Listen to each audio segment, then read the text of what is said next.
बच नहीं पाए। दुनिया के लोग अपनी कथा में कहते होंगे कि स्वर्ग जाओगे, नरक जाओगे, ये वर्णन करेंगे, वो वर्णन करेंगे।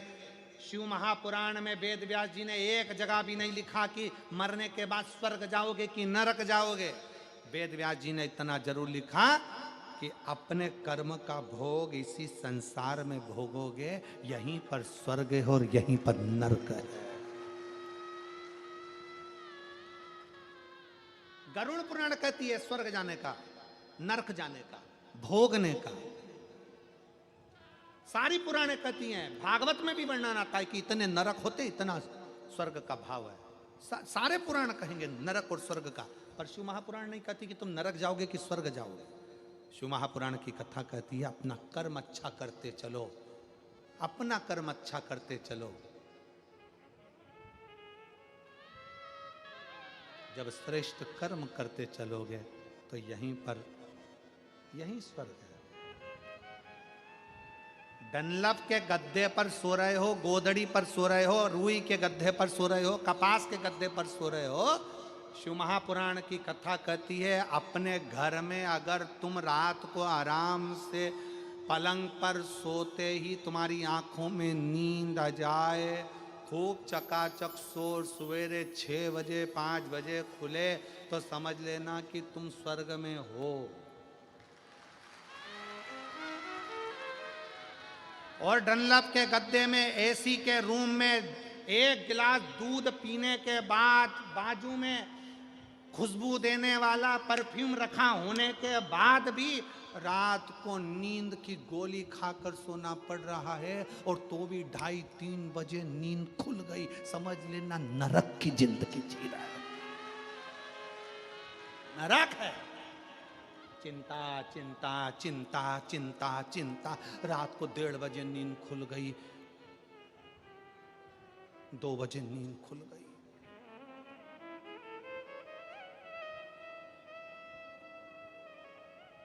टी शर्ट में चेन है, टोपे में चेन है, पजामा में चेन है, पर आदमी बेचैन है। क्या काहे की चिंता, क्या चिंता?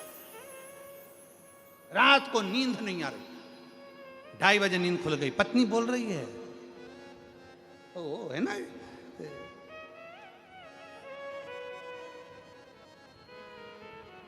चिंता।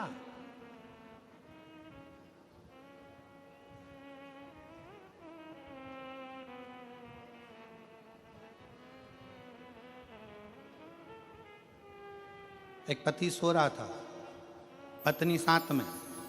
आधी रात को पत्नी की नींद खुल गई, 1:30 बजे रात को उठकर बैठ गई।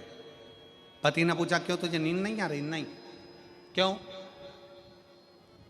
अपने को एक पप्पू हो गया, वो कहाँ सोएगा। पति बेचारा पलंग पे से थोड़ा सा सरका और पत्नी से कहीं यहाँ सोएगा, अब तू सो जा, मुझे सुबह दुकान जाना है, सो। पत्नी फिर सोई, 2:30 बजे फिर जग गई। पति ने कहा क्या हुआ? मान लो अपने को एक छोटी सी पप्पी हो गई, बेटी हो गई, तो वो कहाँ सोएगी। पति और सरका, यहाँ सो जाएगी, अब तो सो जा। पत्नी फिर सो गई। पति 3:30 पे फिर जग गई। पति ने कहा अब क्या हुआ? मान लो एक और पप्पू हो गया, तो पति और सरका, पलंग से धड़ से नीचे गिर गया, धड़ से। पति ने कहा यहाँ सो जाएगा, तू सो जा, मुझे सो जाने दे, दुकान में जा। पत्नी तो सो गई। पति ने अपना बैग तैयार करा। सवेरे सवेरे पत्नी उठी, पति का बैग तैयार करते हुए देखकर पूछा, जी सुनो, रात को कितने अच्छे से बात कर रहे।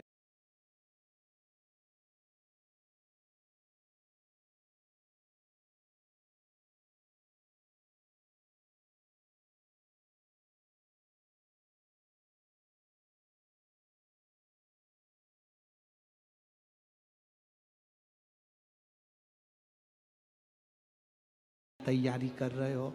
पति बोला, रात को केवल बेटे की कामना करी थी और पलंग से गिरकर कमर की हड्डी टूट गई। अगर बेटा पैदा हो गया तो ना जाने कौन कौन सी हड्डी तोड़ेगा। मैं तो चला प्रयागराज का कुंभ का मेला। प्रयागराज में कुंभ के मेले में सब बाबा बन रहे, मैं भी जा रहा।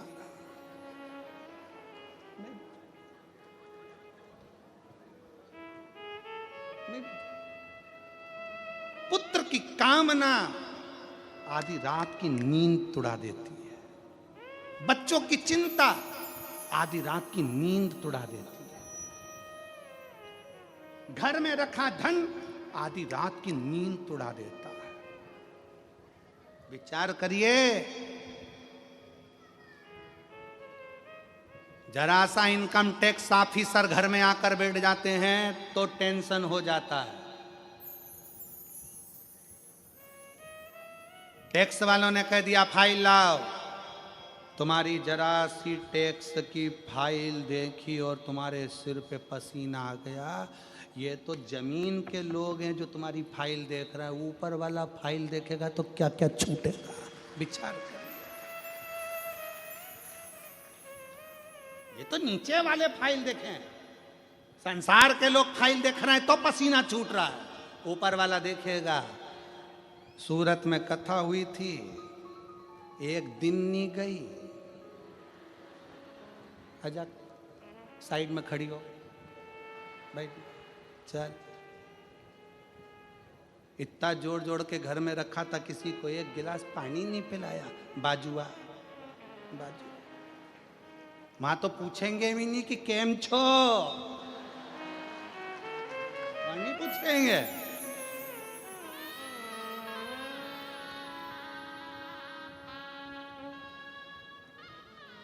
यहां तुम्हारी डिग्री देखी जाएगी, कितने पढ़े लिखे हो, कितना धन है, कितना वैभव है, बैंक में कितना बैलेंस है, तुम्हारे पास कितनी फैक्ट्री, कितनी गाड़ी, कितना मकान। डिग्री देखते हैं, वहां डिग्री नहीं, तुम्हारा कर्म देखते हैं कि तुम्हारा कर्म कैसा है।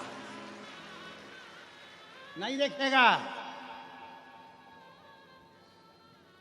खड़ा होना पड़ेगा, वो नहीं देखेगा, कर्म देखा जाए।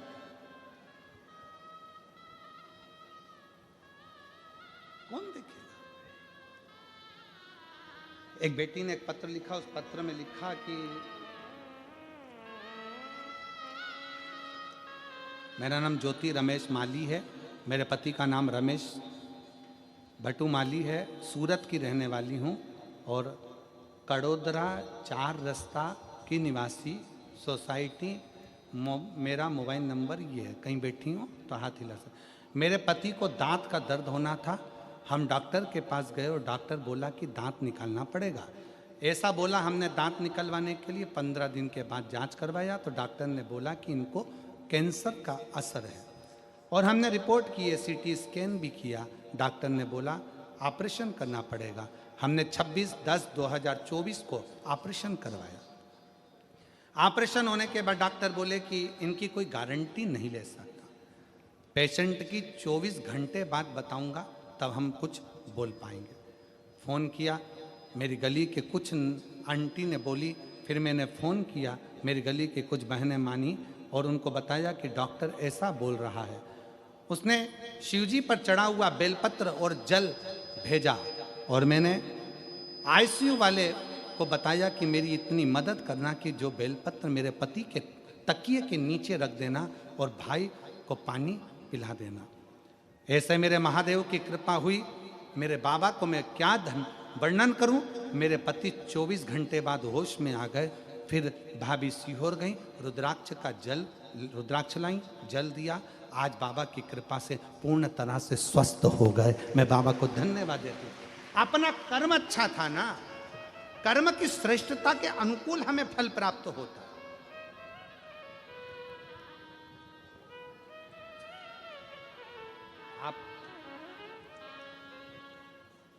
आप शिव पर कितना भरोसा करते हो ये आपके ऊपर निर्भर।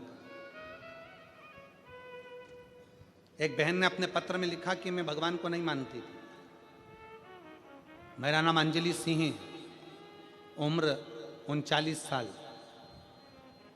पत्नी का नाम चंचल सिंह, मेरा नाम अंजित सिंह, पत्नी का नाम चंचल सिंह, गांव लोकमनपुर, जिला चंदौली का रहने वाला हूँ। सूरत डिंडोली में रहता हूँ। प्राइवेट कंपनी में नौकरी करता हूं। बाबा शिव जी को नहीं मानता था, संतान का सुख नहीं हुआ, 13 साल निकल गए, आईवीएफ भी करवाया, सारी रिपोर्टें जांच कराई, पर संतान का सुख हमारे भाग्य में नहीं था। 13 साल हो गया था, संतान के सुख का कोई चांस नहीं था। तब पहली बार किसी के कहने पर यूट्यूब पर कथा देखी और कथा सुनकर सफेद आंकड़े की जड़ का प्रयोग किया। क्या भगवान होते हैं, सुनते हैं, पर जैसे ही सफेद आंकड़े की जड़ का प्रयोग करा, 3 महीने के अंदर 13 साल के बाद गर्भ ठहर गया और 18 अक्टूबर को संतान की प्राप्ति हुई।